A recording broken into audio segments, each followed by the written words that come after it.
Assalamu alaikum dear students. I hope you all are fit and fine and also trying to do well to make this teaching learning process effective and successful.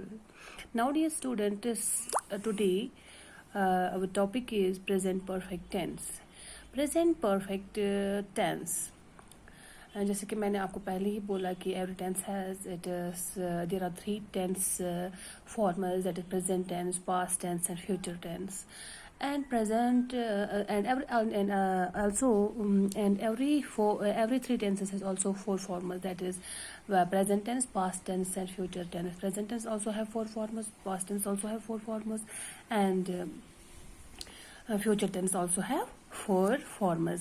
Dear students, nowadays we are reading and learning about the present tense, formals of present tense, and this is the third form. First I have discussed it in first and second I have discussed in the previous lectures.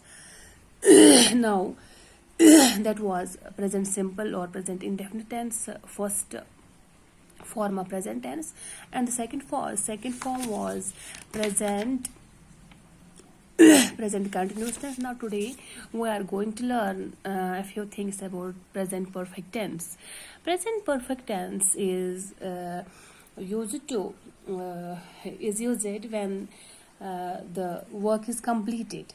Present perfect tense is used to express that an action has been completed, or that is action has been completed or just finished.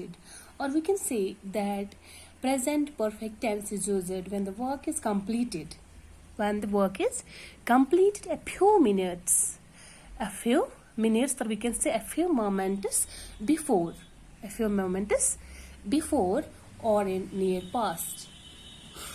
हम ऐसे इसको समझेंगे कि present perfect tense, इसको हम उर्दू में इसको माजी करी बोलते हैं, हम ऐसा इसको समझने की कोशिश करेंगे कि प्रेजेंट परफेक्ट टेंस जो है यह हमें कहाँ पे इस्तेमाल होता है, जब हमने कोई काम जस्ट फिनिश किया हो, उसको ज़्यादा टाइम नहीं गया हो, हमने कोई काम किया है। जैसे हमने प्रेजेंट सिंपल या प्रेजेंट इंडेफिनिट में क्या पढ़ा है कि जो कोई काम हम प्रेजेंट में मतलब कर रहे होते हैं वो वहाँ पे हमें प्रेजेंट परफेक्ट इस प्रेजेंट इंडेफिनिट का इस्तेमाल होता है, प्रेजेंट सिंपल का इस्तेमाल होता है। प्रेजेंट कंटिन्यूस में वहाँ इस्तेमाल करते हैं जहाँ पे जो काम जारी हो, अभी फिनिश नहीं हुई होगी।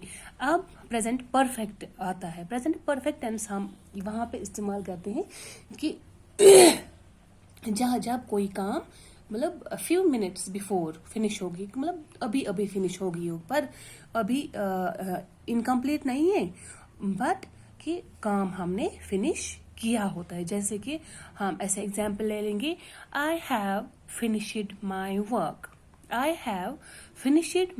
वर्क। उसके लिए हमें कुछ और भी याद रखना है। वो क्या है, इसमें हमें इस्तेमाल होता है, पहले हमें ये देखना है कि पहले प्रेजेंट परफेक्ट टेंस क्या है। इसको मैंने ये भी बोला कि इसको हम उर्दू में माजी करीब कहते हैं, जिससे हमें ये इंडिकेट होता है कि कोई ऐसा काम, कोई ऐसी एक्शन जो मतलब अभी फिनिश हो गई हो, उसको हम प्रेजेंट परफेक्ट टेंस कहते हैं। तो डियर स्टूडेंट्स, इसके लिए क्या है, इसके लिए हमें ये याद रखना है कि यहाँ पे मैंने आपकी हेल्प के लिए यहाँ पे कुछ रखा है। तो वो ऐसे है, यहाँ पर हमें उसके लिए कोई फार्मूला लगती है, वो है हम इसमें इस्तेमाल करते हैं, वो मैं लास्ट में बताऊंगी। पहले हम ये देखेंगे, इसमें हमें थर्ड फॉर्म, ये हमें याद रखना है। जैसे कि हमने कंटिन्यूस में भी देखा, पर इंडेफिनिट में और सिंपल में भी देखा। अब प्रेजेंट परफेक्ट जो है, इसमें हमें ये याद रखना है कि इसमें हैव का इस्तेमाल होता है और हैज़ का इस्तेमाल होता है, और साथ ही थर्ड फॉर्म ऑफ वर्ब लगती है। इसमें थर्ड फॉर्म ऑफ वर्ब का इस्तेमाल होता है। जैसे कि यहाँ पे है first form of verb go, second form of go is went, third form of go is gone. ऐसे ही यहाँ पे हमें प्रेजेंट परफेक्ट टेंस में हैव का इस्तेमाल या कई जगह हैव इस्तेमाल हो जाता है और कई जगह हैज़ का इस्तेमाल हो जाता है, और उसके साथ थर्ड फॉर्म ऑफ वर्ब लगती है। तो इसके लिए यहाँ पे और हमें ये चीज़ याद रखनी है, I, we, you, they, these are plurals nouns. उनके साथ हमें have का इस्तेमाल, ये हमें याद रखना है, have का इस्तेमाल इनके साथ हमें लगता है. और यहाँ पे सिंगुलर है कुछ, जैसे कि he, she, it, these are the singular noun. और इनके साथ हमें has का इस्तेमाल हो जाता है. उसके बाद हमें थर्ड फॉर्म लगती है या ऑब्जेक्टिव उसमें इस्तेमाल हो जाता है. पहले हमें ये याद रखना है कि I के साथ I have, we have, you have, they have. और ऐसे ही he has, she has, it has. उसके बाद हमें थर्ड फॉर्म का इस्तेमाल इसमें करना पड़ता है, थर्ड फॉर्म ऑफ वर्ब उसका इस्तेमाल करना पड़ता है. जैसे कि यहाँ पे कुछ एग्जाम्पल्स दी है. ही, शी, हैज़, यहाँ पे या मार्क करके है has.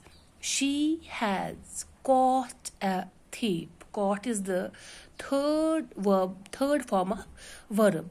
That is the first form is catch, caught.